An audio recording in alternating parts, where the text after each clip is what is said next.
Digital payment isinusulong sa Alcala Public Market. Para sa detalye, panoorin o pakinggan sa ulat ni Idol Aaron Navelgas. 104.7 IFM Report.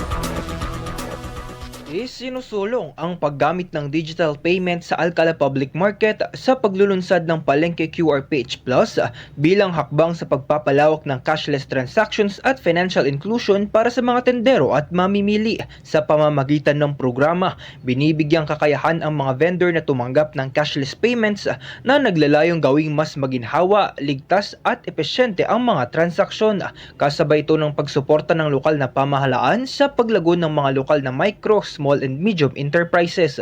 Patuloy naman ang suporta ng DTI Pangasinan sa mga inisyatibang nagpapalakas ng digitalization at inklusibong paglago ng ekonomiya sa mga bayan sa buong lalawigan. Kasama mo sa IFM News Dagupan, Idol Aaron Navelgas, Tatak IFM. IFM News. IFM News. IFM News.